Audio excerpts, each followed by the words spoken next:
Hola, ¿qué tal? Gracias por visitar el canal de Huerto de Libros. Como ya es costumbre, te saluda con el gusto de siempre Juan José Zavala, Pedro Chávez, somos parte del equipo editorial de Huerto de Libros. Y pues bueno, hoy tenemos el gusto y el honor de platicar con un invitado que Pedro ya conoce de años. Y seguramente si tú ya lo estás viendo en la pantalla y lo sigues en alguna de sus redes sociales, ya lo ubicaste perfectamente bien. Esta tarde tenemos el gusto de platicar con Rafael Pauline. Rafael, ¿cómo estás? Buenas tardes. Hola Juan, hola Pedro, qué bueno que me invitaron, porque ya me estaba dando envidia que mucho invitado de lujo y luego ya venimos los demás, ¿no? Pero bueno, qué bueno que estamos aquí. No, es como se ha ido acomodando. Ya sabes que fuiste de los primeros que quisimos que estuviera con nosotros. Sí me escribiste hace mucho tiempo, pero, Sí, sí, sí.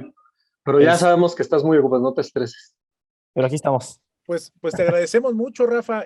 Ahorita, bueno, Pedro te estará comentando, te estará haciendo algunas preguntas, estaremos platicando acerca, lo que nosotros buscamos presentar siempre en el canal es el hábito de contar historias y de apreciar historias que nuestros invitados han tenido la oportunidad de vivir.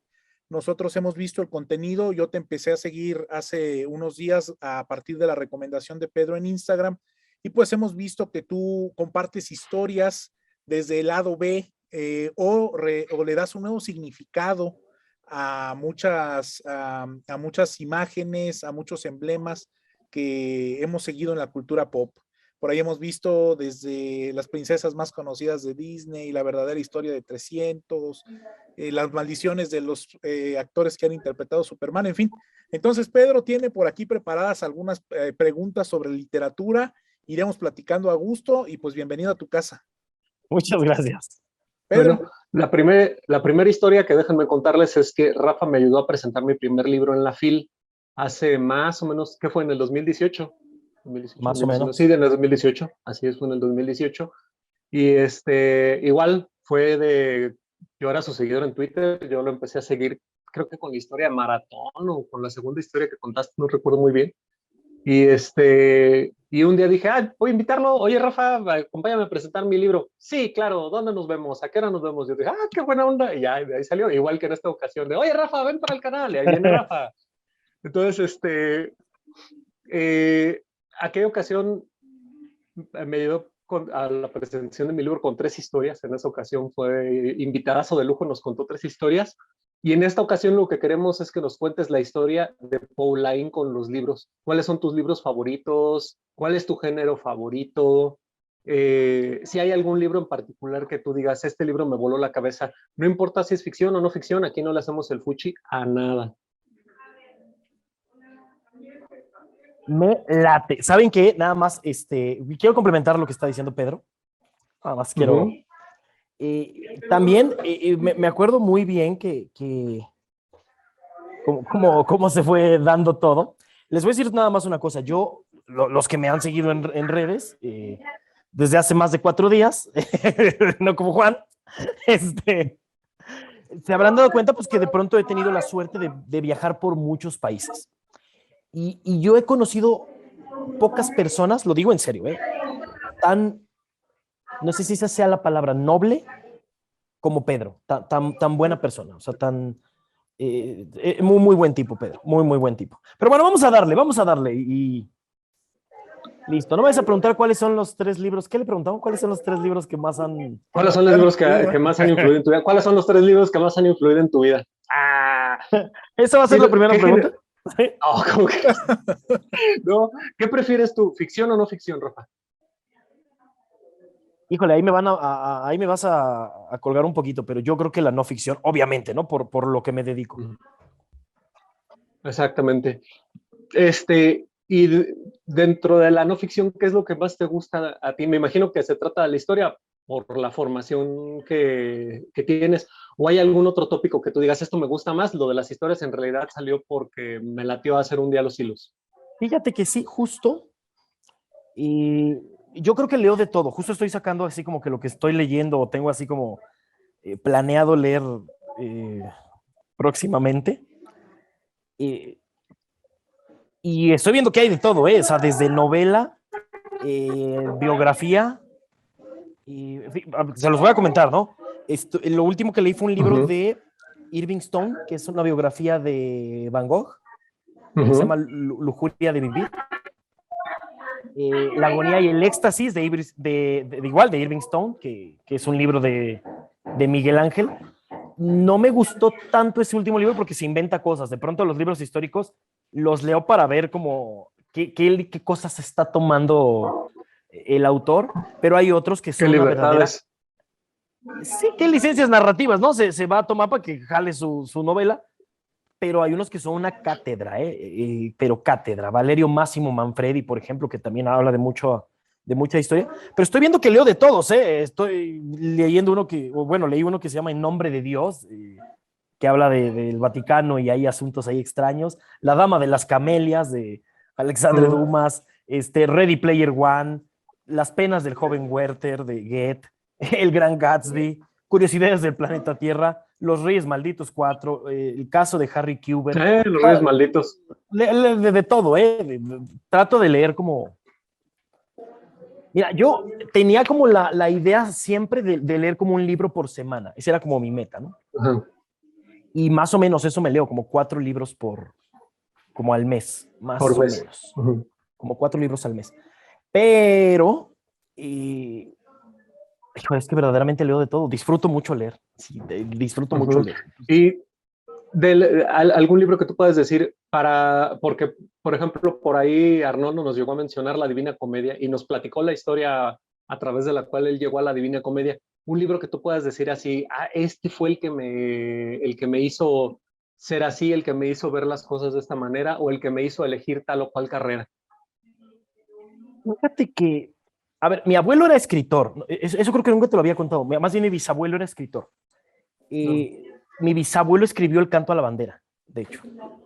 Entonces era un escritor medianamente conocido en su época. Si un día buscan Rafael López Poeta, bueno, viene de la vida y todo lo que hizo, y fue una persona con una obra muy, muy, muy interesante.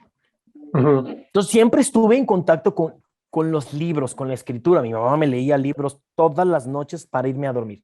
Entonces, más allá de un libro que yo diga, aquí tuve casi una epifanía y aquí decidí, yo creo que más bien eran esos momentos. Recuerdo uno, ahora te voy a contar cuál, pero más bien mi acercamiento con los libros fue gracias a mi mamá. O sea, a mí creo que, voy a decir algo bien trillado, pero sí se me hace muy importante que los papás pues, sean los que te inculquen, que no sea la escuela, que no sea un amigo, que no sea la televisión, que no sea un momento, está bien, ¿no? Pero yo creo que sí los papás tendríamos que asumir esa responsabilidad con los hijos. Porque a mí lo que me cambió la vida es que mi mamá todas las noches me ponía, o sea, se sentaba conmigo ya para dormir y se ponía a leer. Ella compraba muchos libros, trabajaba en una editorial Roca. Y un día, me acuerdo perfecto que llegó una nueva como tanda de libros y eran de un diccionario. Sí puedo decir, ¿verdad? ¿De qué diccionario? Sí, adelante, adelante, Rafa. Eran de estos de Larousse. ¿Se acuerdan que te vendían como el pequeño Larousse y vendían luego tomos de historia? Y en uno de esos tomos de historia venía la muerte de Rasputín contada por el tipo que organizó la muerte de Rasputín. Y yo cuando leí la muerte de Rasputín, Yusupov, Félix Yusupov se llamaba el autor intelectual, bueno, intelectual y no, también lo mató, del plan, me voló la cabeza. O sea, ver cómo le disparaban el corazón y el tipo seguía vivo y luego lo amarran y lo avientan al río y luego cómo escapan. A mí, ese extracto del libro de Félix Yusupov me cambió la vida. O sea, yo creo que esos son los 2 momentos que a mí me inclinaron a la lectura. Que mi mamá me leyera y descubrir un pequeño libro con compilaciones de relatos de otros libros. Y yo dije, madre mía, todo lo que ha de... O sea, si yo estudio historia algún día, todo lo que voy a descubrir del mundo, ¿no? Y ahí empezó. Por ahí. Oye, Rafa. No, adelante, Mason, adelante. No, es que estaba silenciado, pero ya apareció el audio, ya se escuchó, Pedro. Sí. Oye, Rafa, dice en Don Quijote que el que viaja mucho y lee mucho, sabe mucho o conoce mucho, ¿dónde crees tú que has sacado más para ti, para tu vida? de los viajes o de la lectura? Justo ese debate lo tengo con José Luis Trueba. Se los voy a presentar para que lo entrevisten. Es justo una persona con la que estaba hablando ahorita, José Luis Trueba. Es un escritor. No sé si lo ubiquen a José Luis Trueba. Es un escritor muy, muy, muy conocido, ¿no? Tiene más de 100 libros, muchos acerca de México. Y a él no le gusta viajar. Es muy, muy buen amigo.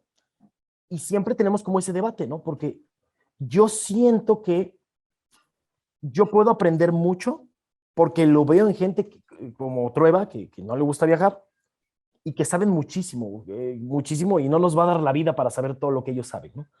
Pero creo que el viajar te da otro tipo de conocimiento. No sé si sea más o menos, pero sí un conocimiento diferente. Escuchas historias que no lees en el libro. O sea, el poder viajar, comer en el lugar y preguntarle a una persona, oye, y les voy a poner un ejemplo bien clarito. En Egipto una vez, uno sabe que históricamente la tumba de Tutankamón la encontró un señor que se llamó Howard Carter. Howard Carter, pues ahí por un accidente que hubo, después de muchos intentos de encontrar algo, le financian una última expedición y por una persona ahí que tuvo un accidente, se rompió un jarrón de agua y el agua se fue asentando y descubrieron que había un escalón gracias a este niñito. La historia oficial casi no habla de este niñito, pero yo supe la historia cuando fui en Egipto, estaba comiendo en un lugar y yo pues iba a lugares donde comían la gente de Egipto, trataba de no ir a los lugares turísticos, en todos los viajes, ¿no? Trato de ir a lugares donde, y platicar con la gente o tratar de, y ellos me contaron eso, y entonces me llevaron era como una cafetería que atiende la familia de este niño, obviamente 100 años después, y tienen hasta la foto del niñito en la excavación y es una historia que yo jamás hubiera conocido, hubiera sido muy difícil si solo llegara a través de los libros. Entonces yo creo hombre, leyendo sabes muchísimo, viajando sabes muchísimo, y son conocimientos distintos, podría ser. A mí me ha venido de maravilla, porque se ha complementado, ¿no? Lo que leo con lo que veo y digo, órale, luego te confundes más. Y también por lo que comentas, Rafa, de que a veces pasa que el escritor necesita llenar huecos en una novela histórica, ¿no? O en una biografía, y aunque quiera hacer una calca de la realidad, de lo que te está contando, te quiere contar, pues a veces no tiene de dónde llenar esos huecos narrativos y es donde entra la ficción, ¿no? Y a veces se vuelve un poco difícil de desmenuzar hasta dónde llega lo que es y lo que no es. Y escuchándolo de viva voz, estando en el lugar, pues yo creo que qué mejor fuente, ¿no? Sí, pero también sabes qué, por ejemplo, el Código Da Vinci. A mí no sabes cuánta gente me ha dicho, oye, ¿y es verdad que se casó con María Magdalena? Oye, ¿y es verdad que hubo un papa que una vez agarró con un cincel y un martillo y empezó a acapar a todas las estatuas del Vaticano porque eran impúdicas? Entonces me hacen muchas preguntas que son del Código Da Vinci. Híjole, entonces, ¿cómo? Miren, hay una frase que a mí me gusta mucho. Nunca dejes que la realidad te arruine una buena historia. Siempre les digo eso, ¿eh? O sea, ¿quieres saber la verdad o quieres...? O sea, es una muy buena historia, ¿eh? Pero si yo te digo la verdad del Código Da Vinci, deja de ser una buena historia.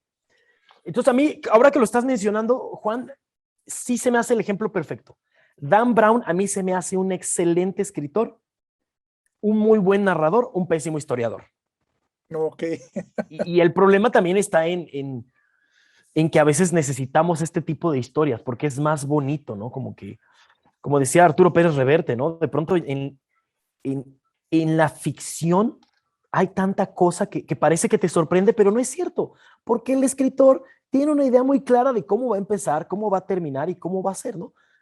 Pero el que a ti te sorprenda es maravilloso. Lo que no nos damos cuenta es que la realidad es aún más maravillosa, ¿no? Porque ahí sí en la realidad no hay reglas, puede pasar lo que sea. Se puede morir el protagonista, el amigo, el no amigo, o sea, te puede pasar lo que sea en la realidad.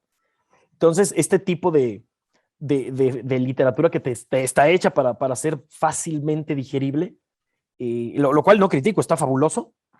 A mí me encanta cómo escribe Dan Brown, pero me pasa esto que dices, Juan, que de pronto supera, ¿no? Supera la verdad histórica, la fama de lo que dice cualquier persona y hay que luchar contra eso. Y yo que justo me dedico a eso de la historia, híjole.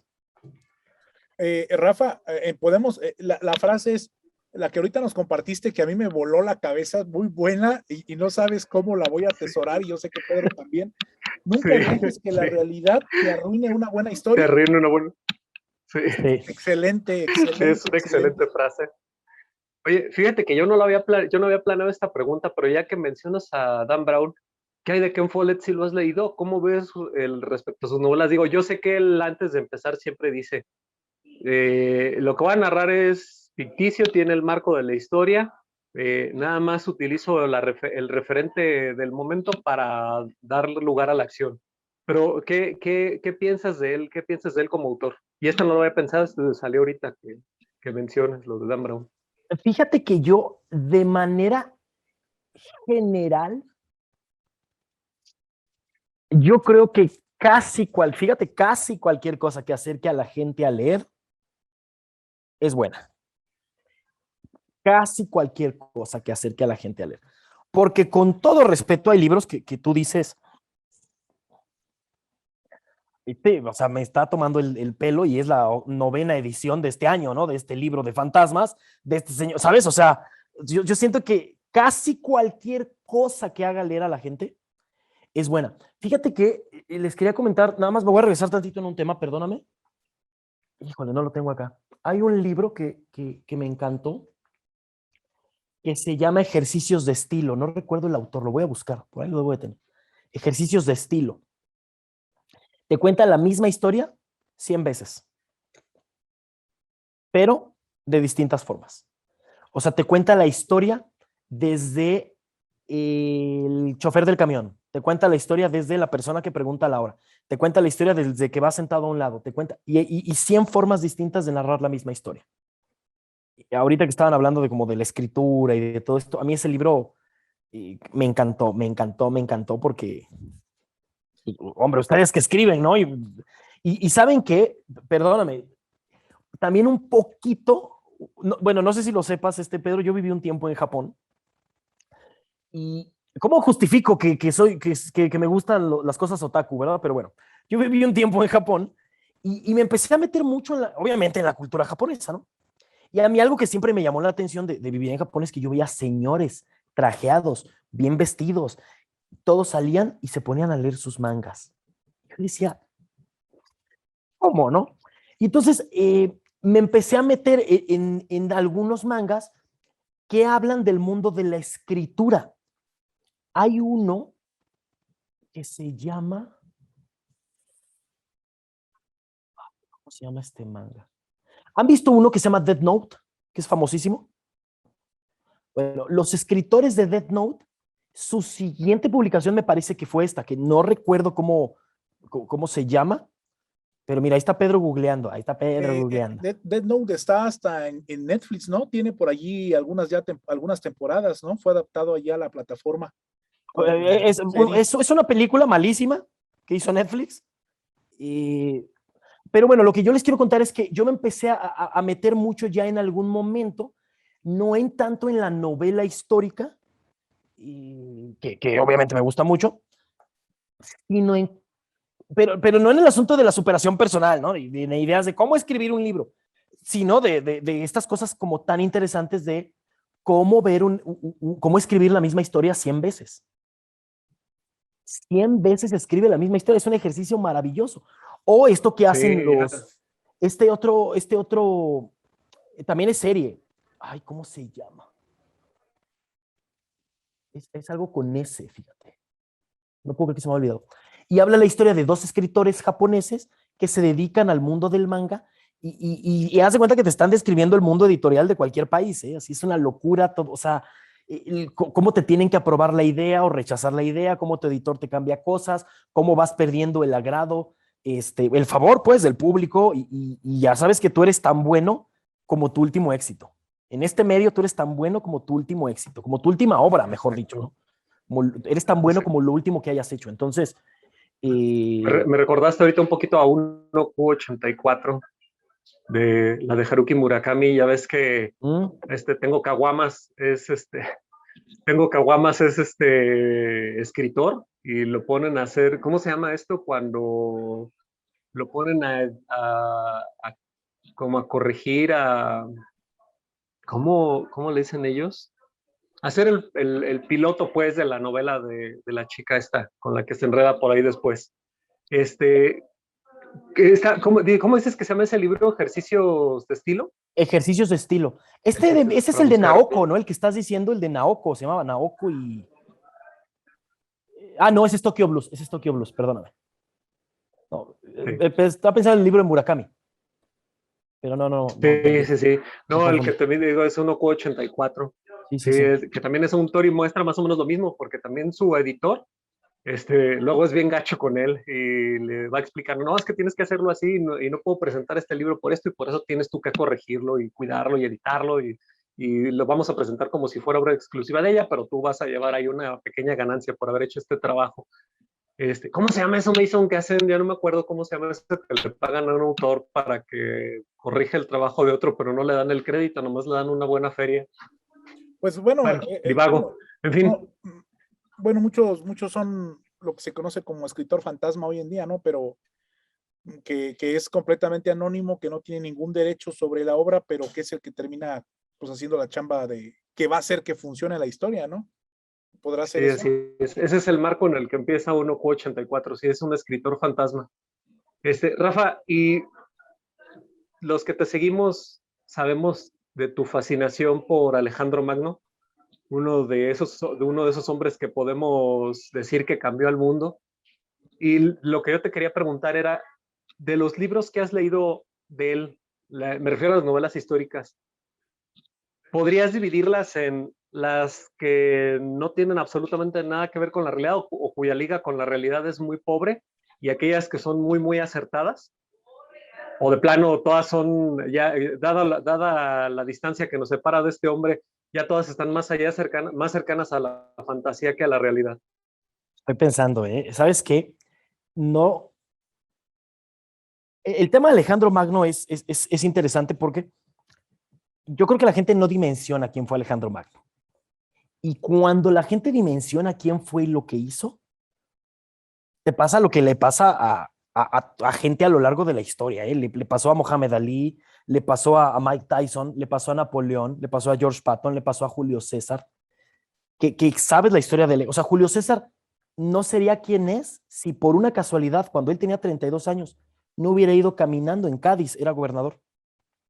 No hubiera ido caminando y vio una estatua de Alejandro Magno y se soltó a llorar y dijo, no he hecho nada, o sea, tengo la edad de Alejandro Magno, Julio César, y no he hecho nada de mi vida. Y ese día regresó a Roma, renunció a su puesto y se fue a conquistar las Galias. Y eso cambió la historia del mundo porque la república ya se estaba cayendo y nace este señor, ¿no?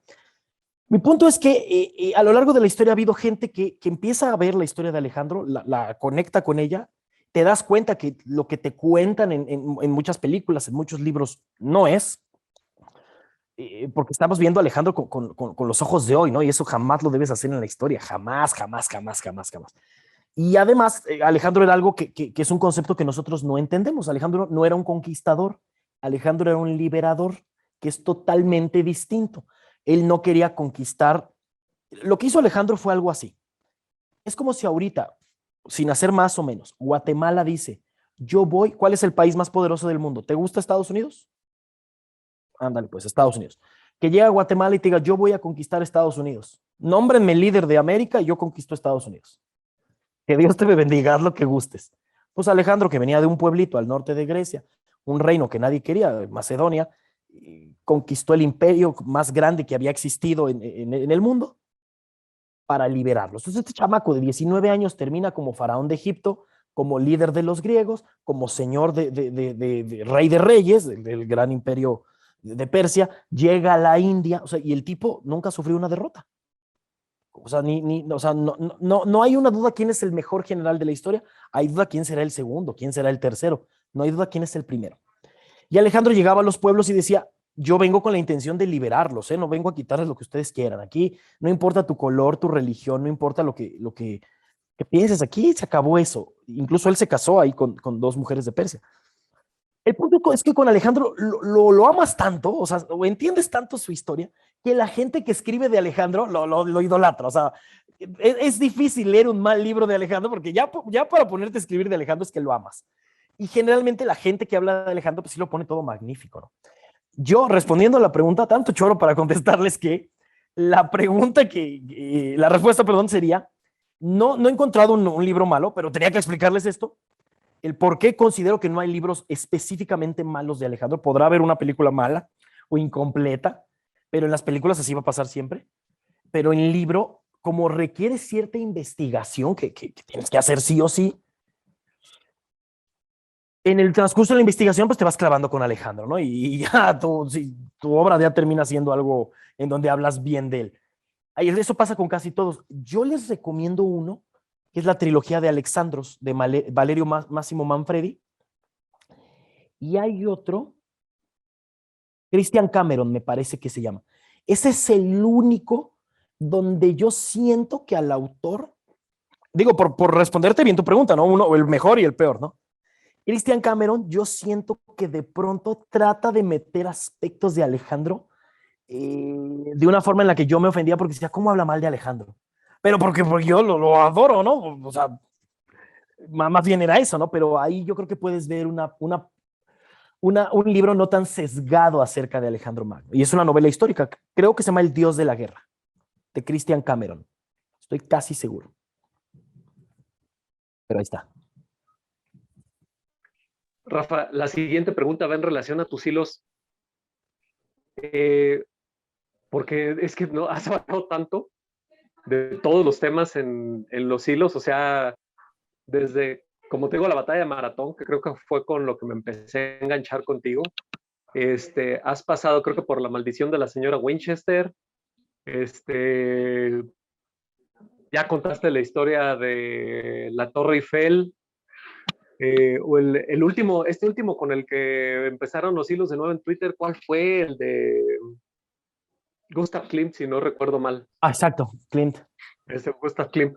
Entonces, digo, para todos estos, tú ya debes de traer un bagaje cultural para saber más o menos por dónde quieres enfocar tu historia, porque lo que caracteriza tus hilos es siempre la reflexión al final. Pero antes de algún hilo en específico, por ejemplo, Gustav Klimt, ¿tuviste que leer algún libro o alguna fuente en particular para poder hacerlo? ¿O simple y sencillamente con lo que ya traes dices, vámonos, voy a hablar ahora de esto porque hoy me latió? No, justo es eso. Rafa, ¿les parece si contestamos la pregunta que deja Pedro al regreso del corte para pasarles una nueva liga y conectarnos? Porque ya se nos va a acabar el tiempo de esta transmisión. Sí, nos quedan por allí 2 minutitos nada más. ¿Les parece si cortamos y les vuelvo a enviar la liga? Yeah. Gracias por seguir con nosotros, por estar visitando el canal. Te recordamos suscribirte, comentar y compartir. También vamos a dejar en la caja de descripciones. Y comprar lo que nuestros patrocinadores te recomendaron. Y comprar lo que dije en la pausa anterior. Te vamos a dejar también aquí en la caja de descripciones todas las redes sociales donde puedes encontrar el contenido de Rafael para que lo sigas y para que disfrutes lo que él siempre comparte. Pues muy bien, regresamos replanteando la pregunta, Pedro, que se quedó. ¿Podríamos nuevamente repetirla para Rafa? Ay, me friseé.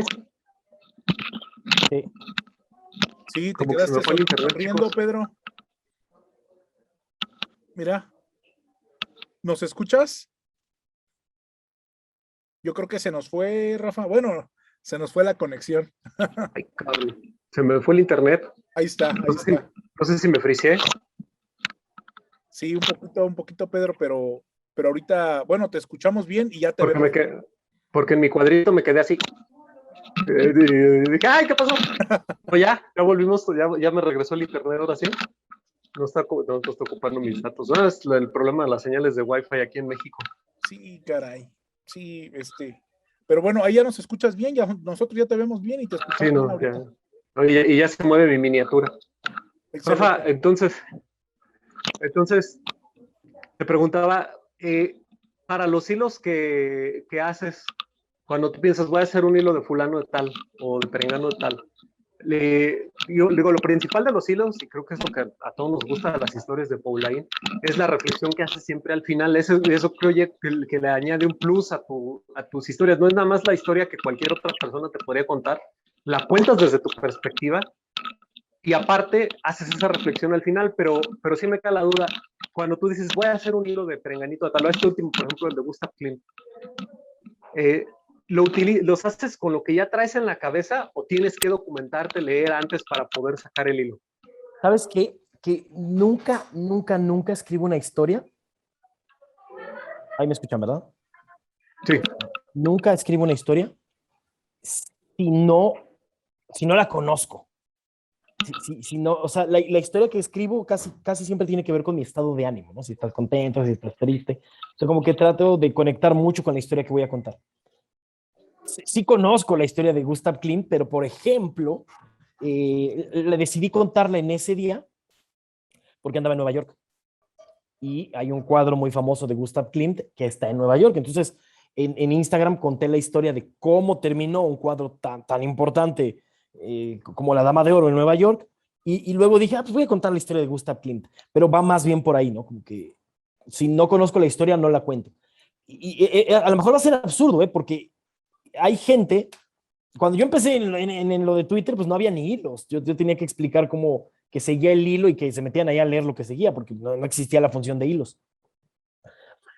Y empecé a escribir mis hilos y pues a todo de esta forma que les estoy contando.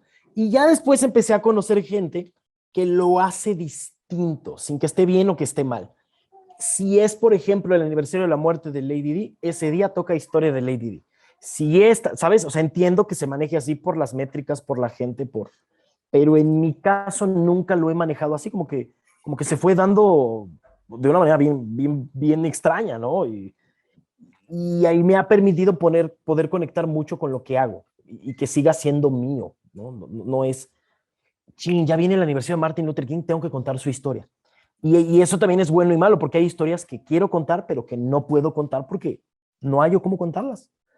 Porque todo se fue dando de tal forma que la gente esperaba una moraleja al final de la historia. Entonces, yo tenía que encontrar como a lo mejor si un día yo veía que alguien se encontraba un billete y lo devolvía, encontrar una historia de las que ya me sé de un personaje que fuera honesto, pon tú, ¿no? Y más bien era de acuerdo a mi estado de ánimo. Hoy quiero contar una historia de un personaje honesto porque vi a alguien que regresó una cartera, un billete, algo que no era suyo. Entonces, más bien así es como ha ido funcionando, ¿no? De acuerdo a mi estado de ánimo. Ahora de mi tiempo también, cuento una historia, o al menos la trato de escribir en ese momento. Por ahí va el asunto. Ok. Fíjate que yo siempre tengo una duda muy grande. ¿Vincent Van Gogh sí se cortó la oreja o es mito? Es complicado. Probablemente, es que está raro, te voy a explicar. Él tiene un doctor, el doctor Gachet, que de hecho lo llega a pintar. El doctor Gachet también era pintor. Vincent tiene un cuadro, en alguna ocasión le paga con un cuadro. Y en esa ocasión, el doctor le cuenta que él también dibuja, se empiezan a hacer amigos. Y esto es importante porque cuando Van Gogh muere, él hace un dibujo del muerto y tiene la oreja. Sin embargo, el reporte de esa noche del hospital dice que lo que se cortó fue la oreja completa y lo que le quedó fue el lóbulo, algo así. Y luego está declaraciones de amigos que dicen que no, que fue al revés, que lo que le quedó fue el lóbulo. Entonces hay un caos con lo de la oreja que hasta el día de hoy probablemente la máxima autoridad en estas cosas o una de las máximas autoridades sea el Museo Van Gogh de Ámsterdam.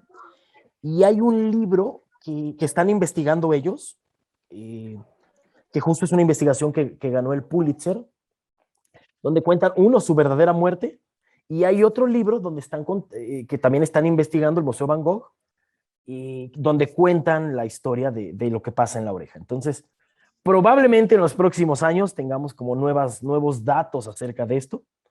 de qué es lo que realmente pasó, pero hasta ahora todo parece indicar que en realidad no se suicidó, que lo matan. Y otra es que probablemente, ay, no tenemos ni idea en lo de la oreja. O sea, seguimos sin saber si se lo cortó, si no se lo cortó, qué pasó esa noche. Tenemos el reporte de policía incluso, el testimonio de la muchacha a la que le entregó esa cosa, ¿no? Otro que se ha manejado mucho es que en realidad, que es la que yo creo, les voy a decir cuál es la que yo creo que fue. Él vivía en Arles con un amigo pintor, Paul Gauguin. Gauguin era muy buen espadachín. Y probablemente en una pelea, Gauguin le está diciendo pues, que ya se va a ir de ahí, ¿no? Que ya está harto de estar ahí con él. Y Vincent, en algunas de esas a lo mejor se hicieron de palabras.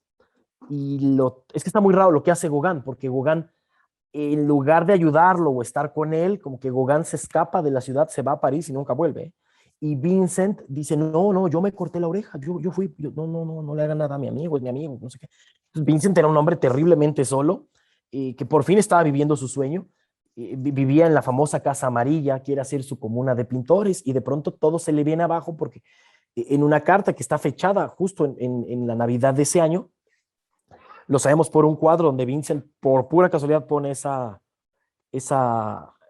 carta. Está en un museo en Holanda, ese cuadro. Se me olvidó el nombre del museo. Pero bueno, gracias a este museo sabemos que Vincent recibe la noticia que su hermano Theo va a ser papá y que pues a lo mejor ya no lo va a poder ayudar como lo ayudaba antes, ¿no? No, que se va a casar. Le dice la noticia que se va a casar con Johanna Bonger, que después es la famosa Johanna Van Gogh. Y probablemente lo que pasa es que son dos cosas. Vincent ha de haber tenido ahí ese día un ataque de locura, de puta, ya voy a perder a mi hermano y también lo voy a perder a él. Entonces yo creo que si él se cortó la oreja fue ya en un brote psicótico, que lo cual no es difícil de creer, porque además esta noche habló con Paul Gauguin acerca del episodio en la Biblia donde Pedro le corta la oreja a un centurión romano. Entonces probablemente yo me inclino por estas dos cosas, que probablemente Vincent se cortó la oreja a él en un ataque de necesito atención, por favor, alguien cuídeme, que se me hace muy lógico viendo la historia de Vincent. Y otra es que probablemente Paul Gauguin se trató de defender, el otro le sacó un cuchillo y el otro le soltó un espadazo y le voló un cacho de oreja. Por ahí va. Es la respuesta más, es que saben que hay que ser bien responsables cuando hablamos de historia. Y a mí me sorprende la cantidad de personas que salen en la televisión, en la radio, en muchos lugares, afirmando muchísimas cosas. Y me queda claro que nadie va a tener la verdad absoluta de algo, ¿no? Yo a veces veo mis videos de cuando empezaba y digo, me gustaría saber lo que ya sé ahora, ¿no? Y seguramente en 10 años diré lo mismo. Pero sí hay que ser bien responsables, es lo que he aprendido. No puedes. Hay un documental que se llama Beatles 3000 que explica muy bien esto que estoy tratando de decir. Búsquenlo así, Beatles 3000, y es un documental del año 3000 donde están explicando cómo era la Tierra cuando los Beatles caminaban en ella. Y ves a los historiadores hablar con una seguridad, y sale el historiador, y ya sabes, aquí abajo el banner del doctor no sé qué diablos, y dice el doctor, mire, la gente del pasado, cuando vivían los Beatles, ahora nosotros estamos acostumbrados a los Beatles, dice el señor del futuro, porque los niños les piden regalos en Navidad, porque los niños porque son los íconos, pero la gente del pasado, lo que sabían de los Beatles es que ellos venían de un lugar que se llama Limberton, en Eurasia, y entonces empiezan a dar una explicación, el güey, toda mal, y te pones a pensar cuántos historiadores y cuántas veces no haremos eso, que tú ves el documental del History Channel, lo que la gente del pasado pensaba era que y a lo mejor no, o sea, no tenía, eso es lo más chistoso de la historia, que mucho de la historia es interpretación, no tenemos ni idea en realidad, y hay que ser bien responsables con la historia, bien responsables. Ahí está mi respuesta. Voy a ser más breve en las que vienen, ya, perdón. Es que no, para nada, nos encanta que te extiendas, nos encanta de veras que te extiendas, y yo en esto va en relación porque tenía planeado preguntarte, aparte de Vincent Van Gogh, de Alejandro Magno, que ya te lo pregunté, la siguiente viene precisamente de Julio César. Bueno, Julio César y Augusto. Hay una serie que se llama, bueno, ya es muy vieja, es de cuando yo era niño, así que creo que todavía corrían los velociraptors por las praderas del norte de América. Se llamaba La Gente del Mañana. Es una serie inglesa de ciencia ficción, de las que a mí más me han gustado en la historia de la humanidad. Y recuerdo en particular un capítulo donde decían, donde afirmaban que, bueno, más bien que el imperio romano de Occidente no había caído, no había decaído, sino que había seguido desarrollándose. Y ellos afirmaban que, bueno, en el capítulo afirmaban que el centurión romano con el que estaban hablando, vivían en el mismo año, creo que era 1979, pero el centurión romano les decía, ¿y ustedes cuándo llegaron a la luna? Y le contestan, hace una década. Y él les contestó, ¿hace una década? Nosotros llegamos a la luna, nosotros plantamos el águila romana en la luna en el año 576. Entonces, deja implícito que fue a raíz de que no mataron a Julio César. O sea, en ese capítulo queda como implícito que fue a raíz de que no mataron a Julio César, de que Julio César empezó a promover la ciencia y ¿cómo se dice? La asimilación cultural de otros pueblos, y que por eso el Imperio Romano nunca decayó. ¿Tú crees, ya dejando de lado la ciencia ficción ahorita, ¿tú crees que si el Imperio Romano no hubiera decaído, hubiera durado más de lo que duró? Digo, porque el imperio pues, se dividió en Oriente y Occidente, y el de Oriente duró hasta 1400 y tantos, y el de Occidente duró nada más hasta el siglo tercero o cuarto, no recuerdo bien, fue cuando finalmente cayó. ¿Tú crees que hubiera durado más si de alguna forma si Julio César hubiera seguido viviendo, si no lo hubieran matado en marzo? Es especulativa esta pregunta. ¿Sabes qué? Y ojo, al final también es mi opinión, ¿eh? O sea, podemos aquí imaginar mil cosas, ¿no? A ver, es que si tú no matas a Julio César, no hay imperio romano de entrada. Porque lo que ellos querían hacer, lo que querían hacer los senadores, y estas personas que organizan el complot, Bruto, su propio hijo, Casca, es justo que Julio César no se convierta en un emperador. No querían que Julio César destruyera la república, ¿no? Y todos los ideales republicanos y a ver, los romanos habían tenido reyes. Tarquinio el Soberbio fue el último rey que tiene la ciudad, lo terminan expulsando. Pasan muchos años de un sistema en donde ellos tienen que ir haciendo complejo la forma de gobierno. Hasta el día de hoy se estudia el derecho romano en las escuelas. Tienen que organizarse. Es muy complejo el orden social en una época de la República Romana, y es una época fabulosa. La época de Pompeyo, de Julio César, de Aníbal, de Escipión, el africano, es verdad, de Espartaco. Es una época fabulosa. A veces considero, es más famosa la época imperial que la época republicana, pero es, yo creo que más interesante la época republicana. Un poquito más compleja. Pero matan a Julio César precisamente para que no se acabe la república. Lo que ellos nunca se esperan es que la persona que se queda con el poder, que va a ser Augusto, se va a terminar convirtiendo en emperador. Se acabó la república y nace, o sea, no les sale todo lo que querían hacer, se van a ir dando las condiciones. Y tú mencionabas como los adelantos y cosas de otras culturas que se trae Julio César. Aquí la historia se nos va a complicar un poquito más, la voy a resumir. Yo les decía antes de irnos al corte, Alejandro Magno había sido faraón de Egipto. Cuando Alejandro llega a Egipto, te estoy hablando de 300 años antes de Julio César, un poquito más. Cuando Alejandro Magno llega a Egipto, lo nombran un libertador, ¿no? Y lo nombran faraón, ¿no? Cosa que no era fácil, ¿eh? Tenías que hacer ciertas cosas. Entre ellas ir al oráculo de Amón en Sigua. Y había gente que no llegaba, que se perdía en el desierto. Está bien raro. Pero bueno, Alejandro llega, lo nombran faraón. Y el problema es que Alejandro hace todo bien. Hay una persona que es de las personas más inteligentes que conozco, una de las mayores especialistas en Alejandro. Ella tiene una frase que me gusta mucho. Alejandro hizo todo bien en la vida menos morirse. Porque se muere a los 32 años porque lo pica un mosquito. O sea, no lo puedes creer, cuando ya va para el otro lado. A mí se me hace más interesante el pensar qué hubiera pasado si Alejandro sí llegaba al otro lado, ¿eh? Porque por como estoy viendo la cosa y lo que era Roma en ese momento y lo que eran varias potencias que después van a surgir, las conquista, ¿eh? Ya con todo o sea, no sé qué hubiera sido del mundo sin fronteras, todos trabajando para el mismo lado. Pero bueno, En Egipto, como se muere Alejandro Magno, uno de sus generales, que es Ptolomeo, se va a quedar pues en Egipto, ¿no? Y esta dinastía de los Ptolomeos se van a ir casando entre sí, uno para mantener la sangre griega pura y dos para agradarle a los egipcios, ¿no? Eran costumbres que tenían los faraones y ellos van a hacer lo mismo, los vamos a casar entre hermanos, porque se recreaba o se justificaba esto a través del mito de Isis y Osiris, ¿no? Y de Set y Neftis, que eran de los mitos más importantes y que además pues eran hermanos.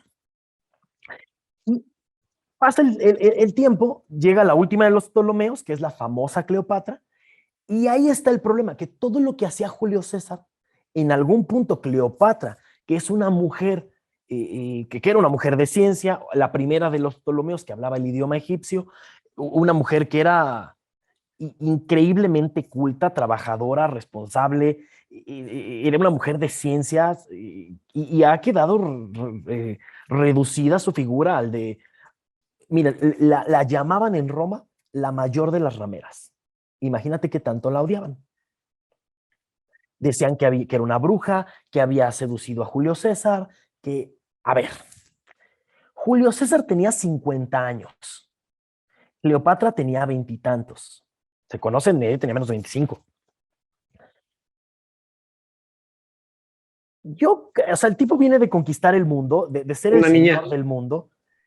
Yo creo que es más fácil que Julio César, que puede tener a 18 diferentes cada hora, se marea a Cleopatra, a que Cleopatra, o sea, también, ¿sabes? O sea, Cleopatra, o sea, los dos se gustaron, fin, déjalos en paz, ¿no? A lo mejor no todo era tan malo, ¿no?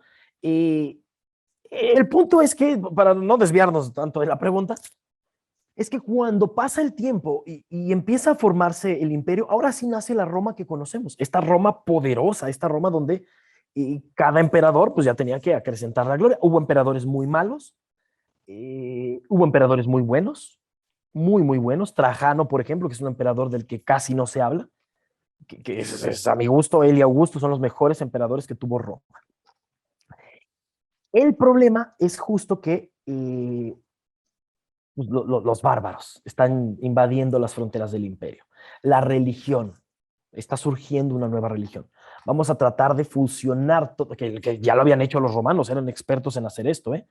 Y si no, los griegos busquen a Serapis, que era el patrono de Egipto, ¿no? Y Serapis es un dios que se inventaron, ¿no? Los griegos. Entonces, los romanos eran muy buenos para hacer esto, ¿no? Vamos a traernos este dios de este panteón y acá lo adaptamos al nuestro, no pasa nada.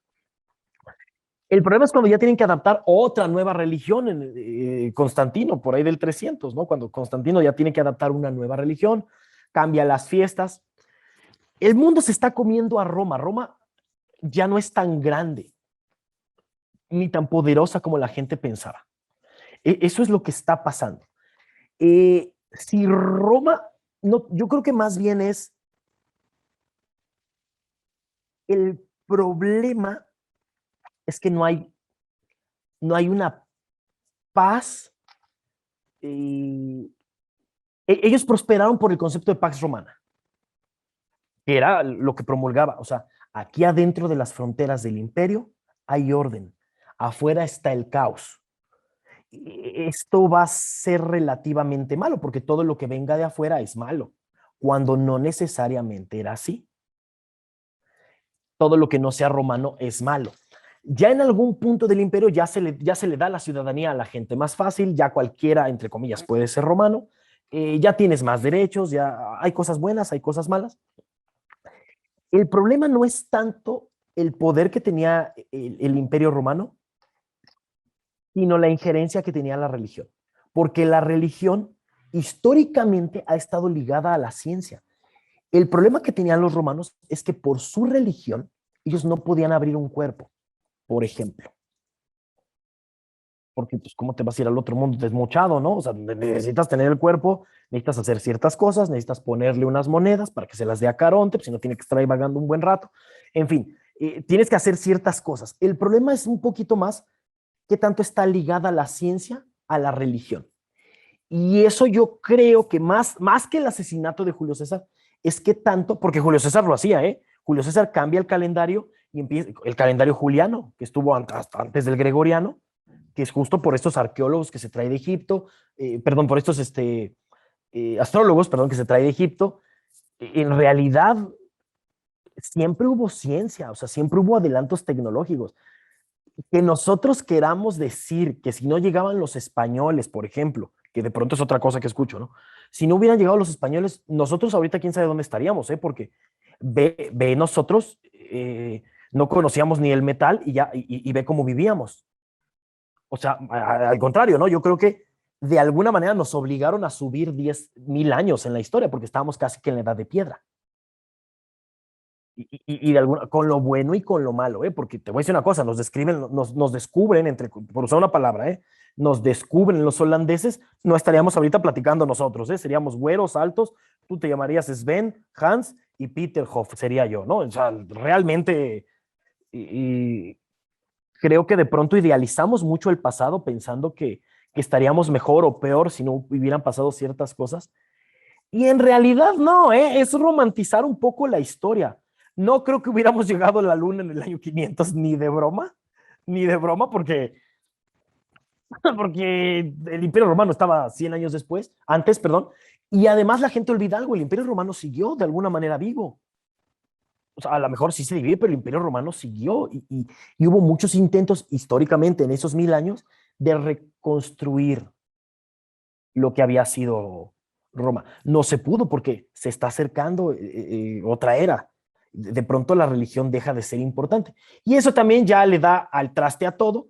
Y fíjate cómo tardamos 500 años. A lo mejor sí fuimos muy rápido en los últimos 100, pero en realidad, por lo menos, nos hubiéramos tardado 500 años, que es cuando inicia puede ser el Renacimiento, volver a las artes clásicas, puede ser desde el 400 que Brunelleschi hace la cúpula de Florencia hasta 1969. Yo creo que ese es el tiempo que nos hubiéramos tardado. Si no hubiera caído el Imperio Romano, de todos modos, cuando la gente se propone, yo creo que tardábamos por lo menos otros 400 años. O sea, hubiéramos llegado en el 1000 punto, a lo mejor. Pero hombre, solo estamos especulando. O sea, es que... Así es especulación.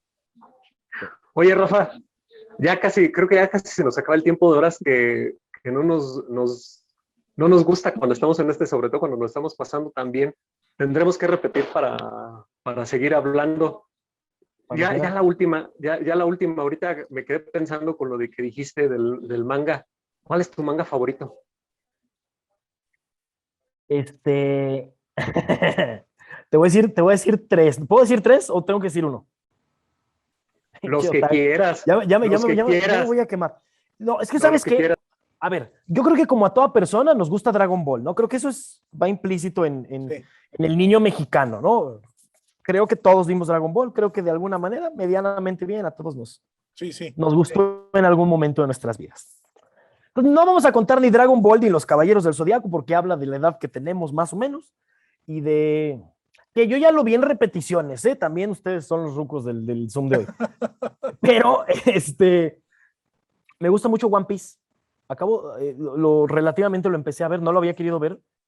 Me volaba la cabeza cuando vivía en Japón, o sea, que yo les decía, oye, pero Dragon Ball allá en México, y me decían, sí, pero no. Y la locura era One Piece y One Piece por acá y One Piece por allá. Ya me acordé del manga que les iba a decir, Bakuman se llama. Busquen ese de Bakuman. Es de los escritores de Death Note. Puede parecer la idea aburrida, pero a ustedes les va a interesar muchísimo. Hombre, aunque no sean escritores, es entretenidísimo ver el día a día de unos escritores novatos, cómo se están tratando de abrir camino en este mar de tiburones que es el mundo del manga en Japón. Y lo puedes aplicar al mundo editorial de cualquier país. Ahí si les late y un día tienen tiempo, me dicen qué opinan. Pero One Piece me gustó mucho porque es una serie que tiene 1000 capítulos. No vi los 1000, pero leí los mangas. Ahora en la pandemia. Me voló la cabeza la capacidad que tiene el autor para escribir. O sea, de plantear una semillita y algo que ves en el capítulo, y no les estoy exagerando, 1, de pronto lo vuelve a mencionar en el 969 y era muy importante. Y tú dices, o es un genio, o de plano el tipo revisa su obra cada 3 días para encontrar cosas, o sea, de verdad te vuela la cabeza el trabajo de escritura que hace el autor de One Piece, pero te vuela la cabeza. Entonces me gusta mucho One Piece por eso, y ahora ya estoy bien clavado queriendo ver qué es el One Piece. Pero esos serían mis favoritos. Y Naruto, fíjate, cosa rara, me gusta mucho Naruto. Mucho. Pero, ¿saben qué? Ya les voy a dar la última, perdónenme. A mí me gusta mucho Naruto porque trae muchos elementos de la cultura japonesa real. Si ustedes, si alguno de ustedes ha visto Naruto alguna vez en la vida, quizá los nombres que yo les diga ahorita les van a sonar. Por ejemplo, Vincent Van Gogh, Pedro, ahorita que estabas hablando de él coleccionaba mucho las obras, le encantaba el arte japonés, de hecho él pone de moda el japonismo, le llamaban, ahora los llamamos otakus, pero Vincent Van Gogh, Gauguin, Toulouse-Lautrec, todos estos eran otakus, les amaban los mangas, que los mangas siempre han existido, ¿eh? No ahora como los conocemos de poderes y Dragon Ball, pero siempre ha existido el asunto este. Y Van Gogh era muy seguidor de ciertas ilustraciones. En el Museo Van Gogh de Ámsterdam hay obras de un señor que se llamaba Utagawa Kunisada. Utagawa Kunisada fue el dibujante de una obra que se llamaba Jiraiya Goketsu Monogatari, la historia del galante Jiraiya. Que Jiraiya era un personaje en la historia de Utagawa Kunisada que invocaba sapos, que se casa con una sacerdotisa que tenía la magia de las babosas, o sea, invocaba babosas. Uno de sus discípulos, su nombre era, no recuerdo el nombre, pero se lo cambia, en algún punto de la novela se lo cambia y se hace llamar Orochimaru. Entonces, hay una pelea bien interesante. Y si tú te pones a ver el anime de Naruto, pues sale este personaje Jiraiya, también convoca sapitos, ciertos poderes de los personajes son Amaterasu, por ejemplo, es el poder de un personaje, y Amaterasu es la diosa del sol, que la gente me dice, ay, es que la bandera de Japón yo creo que tenía flojera el diseñador, pues un punto rojo. Es la diosa del sol, es Amaterasu. O sea, tiene un significado mucho más profundo. Y por eso me gusta mucho Naruto, en resumen, porque usa muchos elementos del folclore japonés y si sabes qué elementos son, te vuela la cabeza y dices, ¡órale! Más bien, por ahí va el asunto. Disculpen haber tomado tanto tiempo en las respuestas, pero me hicieron No. Es que para responder esta pregunta, nos llevaste a viajar desde Naruto, sí. Nos paseaste por Vincent Van Gogh y luego por el arte japonés para regresarnos a Naruto. Estuvo genial, fue un clásico momento Paulain, diría yo. Ya lo sé, discúlpenme. No, estuvo genial, de verdad lo disfrutamos muchísimo y quienes nos vean en este video de verdad lo van a disfrutar también muchísimo. O sea, tengo la piel chinita de lo maravilloso que estuvo tu explicación y de cómo se comprueba aquella teoría que dice que todos estamos conectados por no más de 6 grados de diferencia, ¿verdad? No más de 6 grados de distancia, así es. Hombre, Rafa, ya para terminar, porque creo que ya nos queda no mucho tiempo. Mason, ¿cuánto nos queda? Nos quedan 8 minutitos, Pedro. Ya por último, tus redes sociales, ¿dónde podemos seguirte? ¿Qué trabajos tienes? Si nos puedes dar alguna primicia, alguna noticia, algo que quieras comentarnos a nosotros y a todos tus seguidores, porque dudo que alguien no sepa quién eres de los que ven este video, pero si de casualidad hubiera alguien que dijera, ¿y él quién es? Pues para que sepa dónde te puede encontrar y dónde seguir.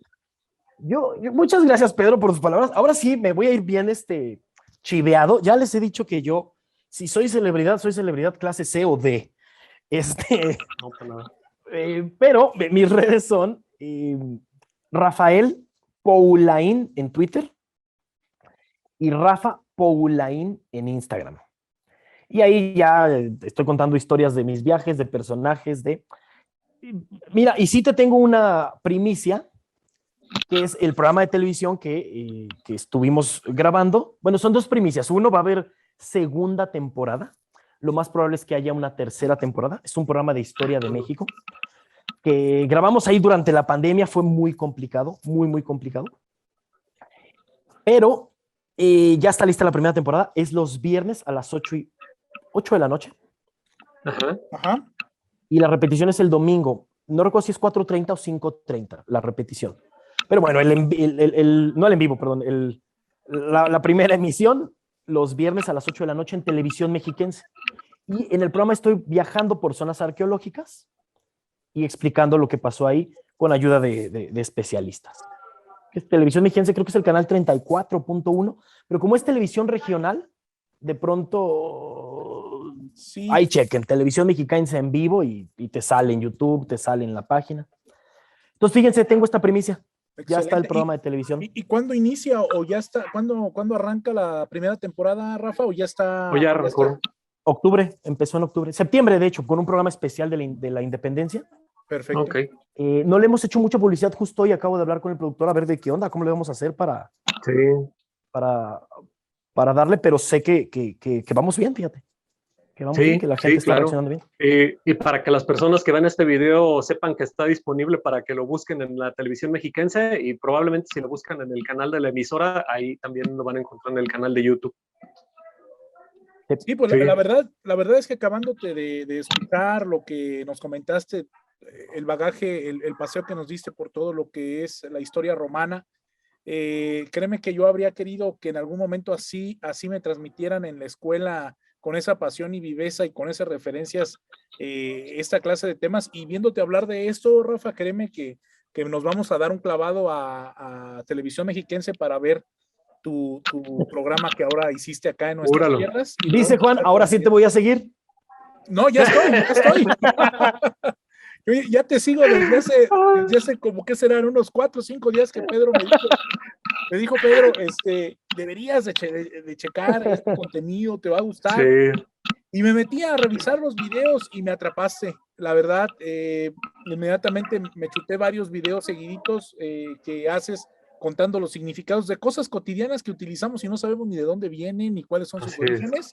La verdad, eso es muy enriquecedor para todos nosotros, Rafa.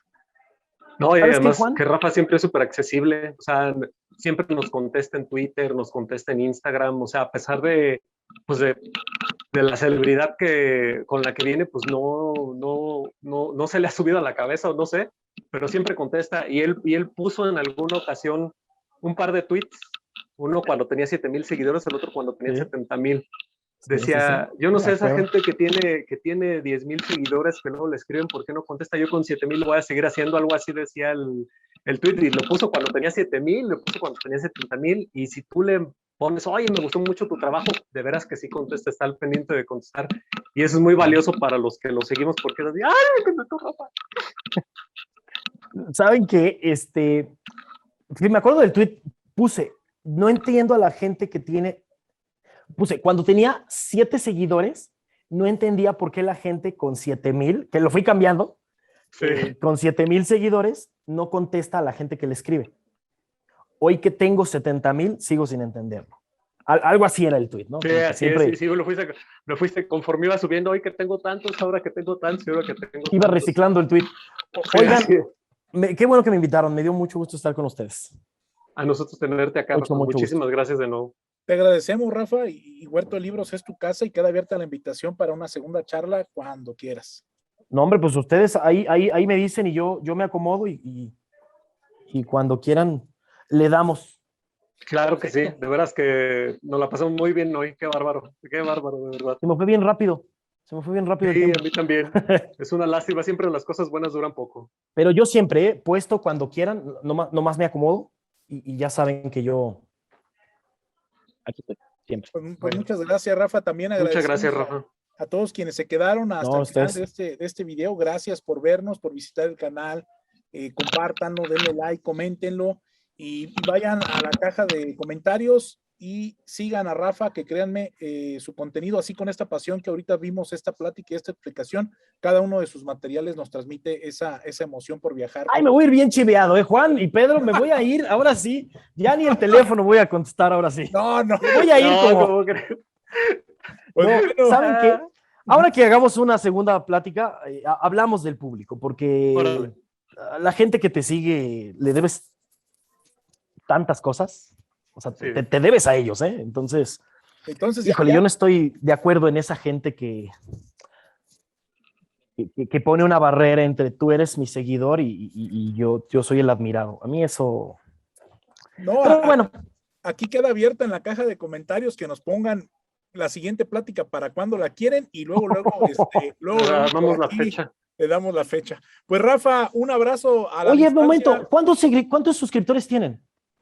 Vamos a llegar a los 1000 en YouTube, que es donde estamos subiendo materiales, es en el canal. Hay que hacer una dinámica y cuando lleguemos a tantos 1000 o 10,000, lo que ustedes me digan, volvemos.